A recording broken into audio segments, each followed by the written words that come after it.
All right, just checking you can see my screen. Yeah. Let me see if I can. Okay, so this is for the unit BSBWRT311 Write Simple Document. So this is the assessment instrument one. So Yeah. this assessment task type is a questioning, and the context is in the workplace, or other RPL, which recognised prior learning. This is just interview questions. But before we get started, um, I know we've been through this process before, but just ensuring that you're aware of the not yet competent and complaints appeal process. Yeah. So you've read through that. You already know what that means. So this process shouldn't be any more than 30 minutes to complete the questioning instrument. There is about 15 questions that I will go through with you. If at any time you need me to rephrase the questions or we can come back to it, that's fine. Yeah. Um, just going through. So during this assessment, you'll be asked to describe how you have undertaken each of these steps. So planning simple documents, drafting simple documents, and finalizing simple documents. You'll be asked questions to show that you possess knowledge of the following. What is your process for checking your draft documents to ensure it meets the requirements?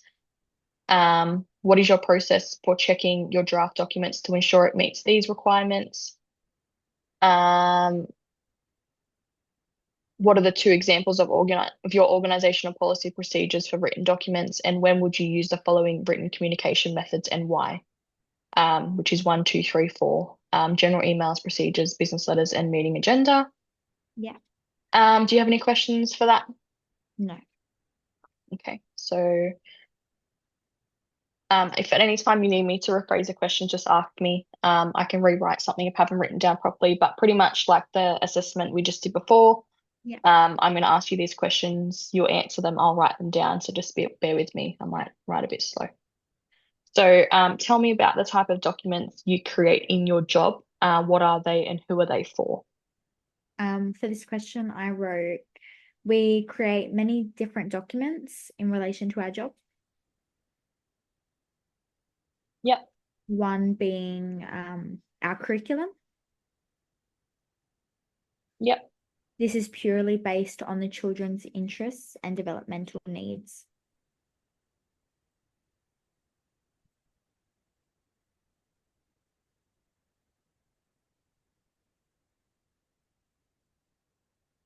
yep.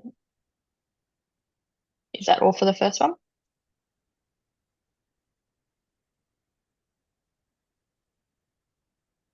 Okay, so for one of your documents, tell me how you determine your audience, your purpose, and the requirements for your document according to organizational policies and procedures. Okay, for this one, I wrote, when creating our curriculum, we ensure to follow all policies and procedures in regards to the goals set.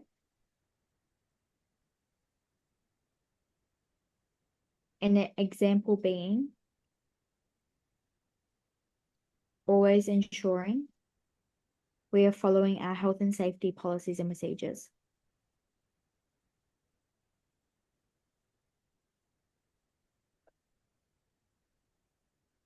Yep. So when creating our curriculum, let me just fix up these mistakes. We ensure to follow all policies and procedures in regards to the goals set. An example being always ensuring we are following our health and safety policies and procedures. Yeah. Did I get that right? Yep. So for one of your documents, tell me how you determined the required format, style, and structure for the document. Okay, we created this format to ensure family access. This is on our service app and can be accessed by them at any time to see their child's development and can observe them reach their goals throughout the month.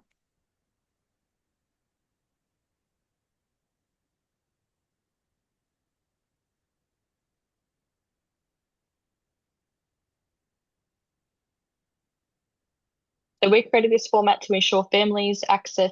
This is on our service app and can be accessed by them at any time to see their child's development and observe their children reach their goals throughout the month. Is that right? Um, yeah. Okay. So for the next question, for one of your documents, tell me how you established the correct method of communication. Okay. When creating this document, we discussed the best method of communication and had come to the conclusion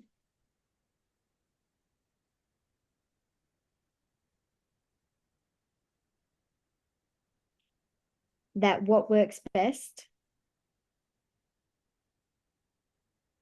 Yep. is evaluating monthly to ensure the families are kept up to date.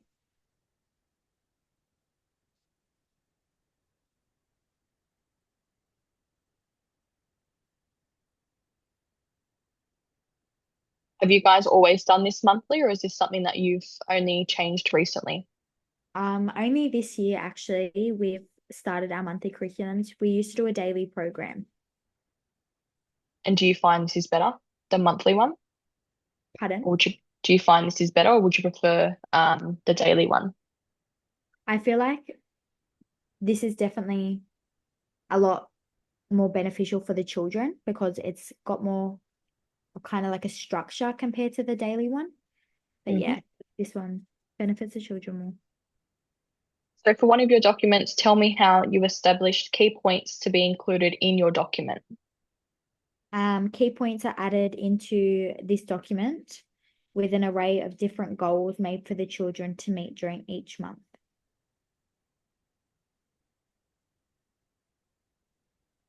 With an array of different goals. Do you say for the children? Um, Made for the children to meet each month. Yep. For one of your documents, tell me how you developed the draft document to communicate key points. Um, for this one, like I was a little bit unsure, but I'm just talking here. For this one, I was a little bit unsure, like of what this meant because we don't really have drafts in relations to many of our documents. However, I'm just assuming it means something in relation to our meeting agenda, being like Hmm. little Yep. notes and like jotting points that we do before completing the final format. So for this one, I've written like we develop drafts in relation to our meeting agendas. We use a book to jot down notes before completing the final format.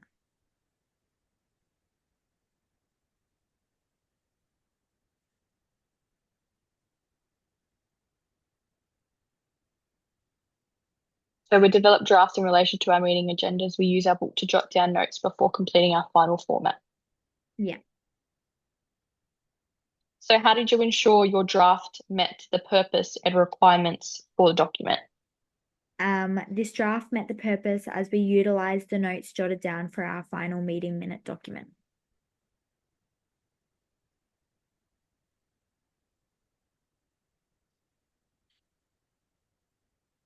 Did I do that right? I feel like I've stuffed it up there. This Um, draft met the purpose. as we utilized the notes jotted down for our final meeting minute documents.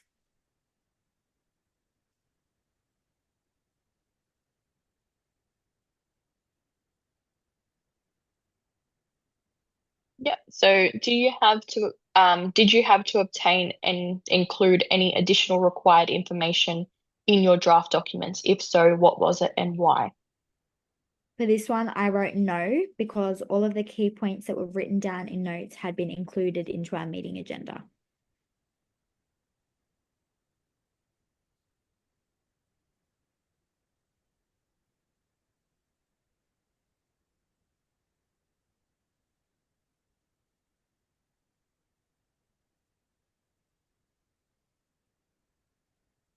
Yep. And in your workplace, are there any documents that you must have a supervisor or colleague, for example, proofread before you can send them?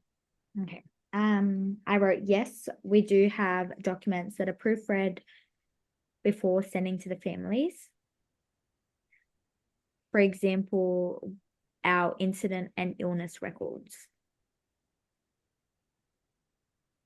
Yeah, that's a good one. Especially with like I would say trainees and stuff just starting out learning to write these documents. Yeah. It's always best to have someone proofread. Even not even a trainee, even someone who's Yeah. um trained, sometimes we don't know how to spell.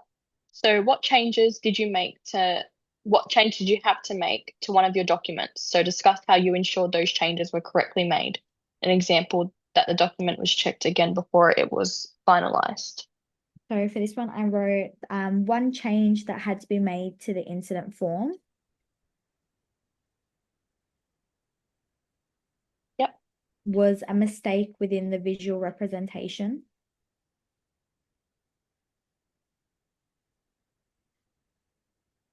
of the area harmed. This being the marked spot was circled on the wrong knee.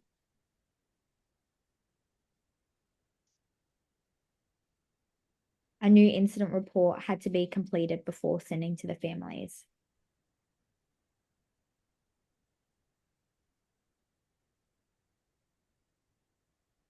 Yeah, that's the one. How did you check your documents for spelling, grammar, and punctuation issues?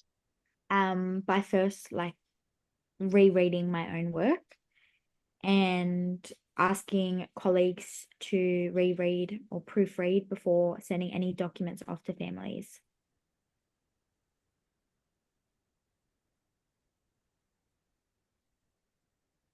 What is your process for ensuring your document is readable and that the sentences, paragraph sequencing, and structure of the document are correct?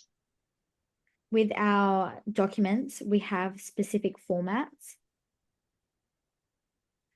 listing specifically where all information should be put. And again, asking someone to proofread our work as an extra step just for precaution.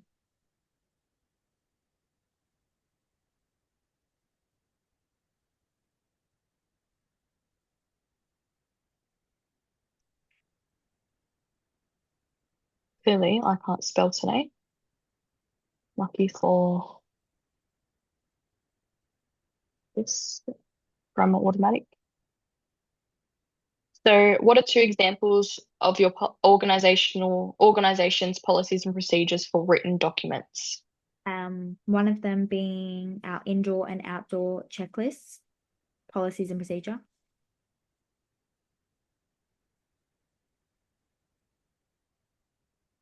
Yep. And our risk assessment policies and procedures.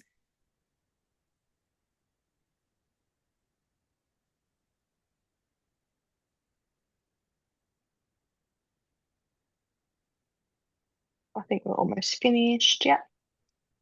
So when would you use general emails in a work setting to communicate something and why? For this one, it's a little bit different because this isn't really like a job role where we specifically need to use email because we do have our center app. So for this one, I've written that we generally only use email to communicate any documents or information needed for our center director.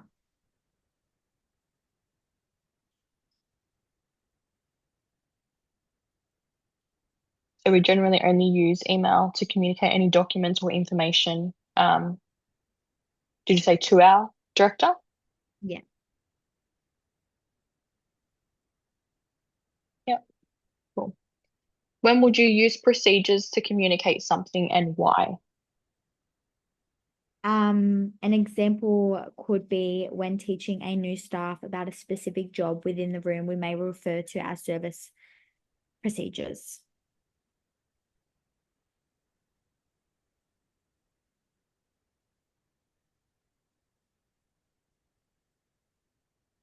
I think I wrote the last part different. So an example would be when teaching a new staff a specific job in the room, we may refer to our centre's policy and procedures. Yeah. Yep. So when would you use business letters and why?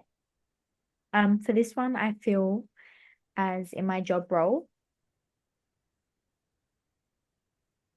we don't really use business letters because we rely on our service app. However, when my director is communicating with families, she would use business letters. And why is because it's a more formal way of communication.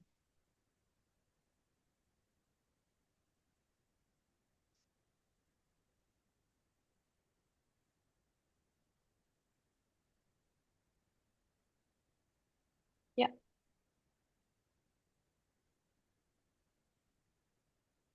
So, second last, when would you use a meeting agenda and why? Yeah. We use meeting agendas once every fortnight. This helps room leaders keep track with what they've talked about and also is visible to other staff in the room.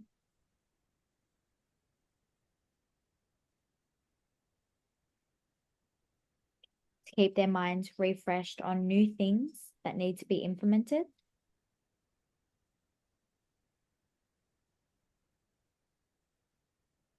Within the room or discussions that have been had.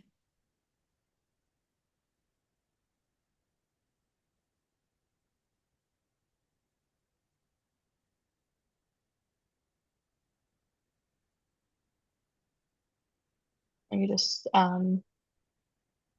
read that back to you so I know that I've got everything. So we use meeting agendas once every fortnight. This helps room leaders keep track with what they have talked about and also is visible to other staff in the room to keep their mind fresh on new things that need to be implemented in the room or discussions that have been had. Is that correct? Yeah. All right, last question. If not covered in above questions, prompt what are three examples of different formats, styles, and structures of documents. I feel like I've covered like quite a few in these answers. However, like I've written down three just in case you feel that they haven't been. Yeah, One being risk assessments, yeah, weekly reflections, yeah. and our monthly observations. I might quickly add in there because I know you mentioned it before, but the curriculum and incident forms. Yeah. All right, so we're done. So I'm gonna actually all these answers we did together. So obviously I did find all of them satisfactory. However, I'm gonna mark that and send that to you after we get off the Zoom chat, but I'm gonna mark it here. I don't think there's any submission that needs to be required. Do you have any questions in regards to that No. assessment task? You're happy with all those answers, you're confident in completing them? Yeah. All right, so assessment instrument 2, RPL product evidence. So I know that you didn't submit your three documents yet, which is fine, but unfortunately, I obviously can't mark you as competent for the overall units. But I can see when completing these questions that you have those documents that you have written and created. So I'm pretty confident that you'll be able to give me those three documents Yeah. as soon as possible so that I can mark it competent. But if I scroll down here, this obviously is the assessment checklist. Once I have received those documents from you, I can mark these off for you and then we can finalize this assessment. No Let me worries. just give me a sec to scroll down.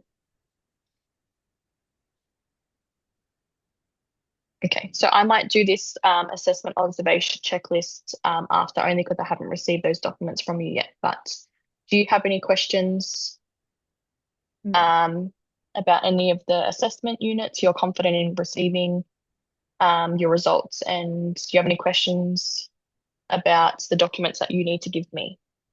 No questions. Okay. All right, well, that's all for today.